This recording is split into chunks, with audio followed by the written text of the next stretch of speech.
സംസ്ഥാനത്ത് സർക്കാർ ഗവർണർ പോരിൽ കുടുങ്ങി നാഥനില്ലാ കളരികളായി സർവകലാശാലകൾ. സ്ഥിരം വൈസ് ചാൻസലർമാരില്ലാതെയാണ് 13 സർവകലാശാലകളിൽ 12ഉം പ്രവർത്തിക്കുന്നത്. ആരോഗ്യ സർവകലാശാല VC മോഹൻ കുന്നുമ്മൽ മാത്രമാണ് നിലവിലുള്ള ഒരേയൊരു സ്ഥിരം VC. ഒരിടത്തും സ്ഥിരം VC നിയമനത്തിനുള്ള സെർച്ച് കമ്മിറ്റിക്കുള്ള പ്രാഥമിക നടപടികൾ പോലും തുടങ്ങിയിട്ടില്ല. VC നിയമനവുമായി ബന്ധപ്പെട്ട സർക്കാർ ബിൽ ഗവർണർ അംഗീകരിക്കാത്തതാണ് പ്രതിസന്ധിക്ക് കാരണം. ഗവർണർ കൊടുത്ത പണിയാണ്. അതുകൊണ്ട് എന്ത് സംഭവിച്ചു? 13ൽ 12 സർവകലാശാലകളിലും സ്ഥിരം VC നിയമിക്കാൻ കഴിയാതെ സർക്കാർ പ്രതിസന്ധിയിലായി.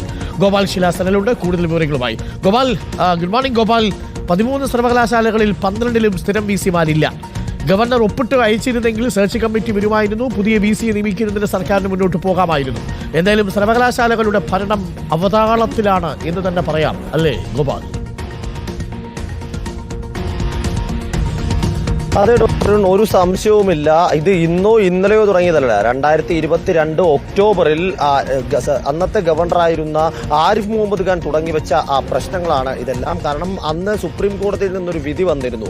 ഡോക്ടർ MS രാജശ്രീയെ സാങ്കേതിക സർവകലാശാലയുടെ വൈസ് ചാൻസലർ സ്ഥാനത്ത് നിന്ന് അയോഗ്യയാക്കിയിട്ടുള്ള ആ വിധിയിൽ പിടിച്ചുകൊണ്ട് സംസ്ഥാനത്തെ അന്നത്തെ 11 സർവകലാശാലകളിലെ വൈസ് ചാൻസലർമാരെ പുറത്താക്കാനുള്ളൊരു നീക്കം ഗവർണർ നടത്തി. അവിടെയാണ് ആദ്യമായി ഇത്തരത്തിൽ ഒരു സർക്കാർ ഗവർണർ പോര് എന്ന രീതിയിലേക്ക് തുടങ്ങുന്നത്. ആ തുടങ്ങിയ പോര് ഇന്ന് ഈ ദിവസം വരെയും എത്തി നിൽക്കുന്നു. അതിന്റെ പ്രധാനപ്പെട്ട കാരണം ഇത്തരത്തിൽ തങ്ങളുടെ കയ്യിൽ ഈ വിഷയം നിൽക്കില്ല എന്നും ചാൻസലർ തന്റെ എല്ലാ അധികാരങ്ങളും എടുത്തു പ്രയോഗിക്കുന്നു എന്ന് കണ്ടതോടുകൂടിയാണ് സർക്കാർ 2 ബില്ലുകൾ പാസ്സാക്കുന്നത്. അതിൽ ആദ്യത്തെ ബില്ല് VC നിയമനത്തിൽ ഗവർണറുടെ അധികാരം വെട്ടിക്കുറയ്ക്കുന്ന ബില്ലായിരുന്നു. അതായത് ഗവർണർ കാര്യമായിട്ടൊന്നും ചെയ്യേണ്ടതില്ല, സർക്കാർ തന്നെ പ്രതികളെയൊക്കെ നിശ്ചയിച്ച് സെർച്ച് കമ്മിറ്റിയൊക്കെ രൂപീകരിച്ച് വൈസ് ചാൻസലർ നിയമിക്കുന്ന തരത്തിലേക്കുള്ള ഒരു ബില്ലാണ് നിയമസഭ പാസാക്കി ആദ്യം അയച്ചത്. അത് ഒപ്പിടാൻ ഗവർണർ തയ്യാറായില്ല. പിന്നാലെ ചാൻസലർ സ്ഥാനത്ത് നിന്ന് തന്നെ ഗവർണറെ മൊത്തത്തോടെ നീക്കുന്ന ഒരു ബില്ല് കൂടി പാസാക്കിയിരുന്നു. പകരം വിസിറ്ററായി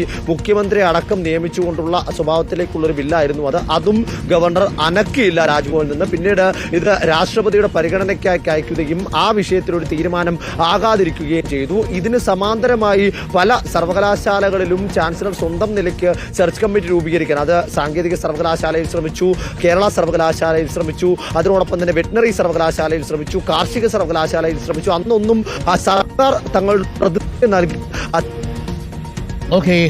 ഇത്തരത്തിൽ ഗോപാൽ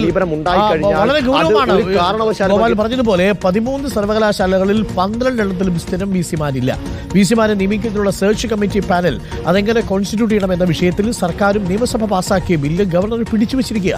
ഇതെങ്ങനെയാണ് പിന്നീട് നിയമമാക്കാതെ സർക്കാരിന് മുന്നോട്ട് പോകാനും കഴിയാത്ത സാഹചര്യമാണ്. കേരളത്തിലെ ഉന്നത വിദ്യാഭ്യാസ രംഗത്തെ എങ്ങനെയൊക്കെ കുളന്തോണ്ടാമോ ആ രീതിയിലൊക്കെ കുളന്തോണ്ടി വെച്ചിരിക്കുകയാണ്.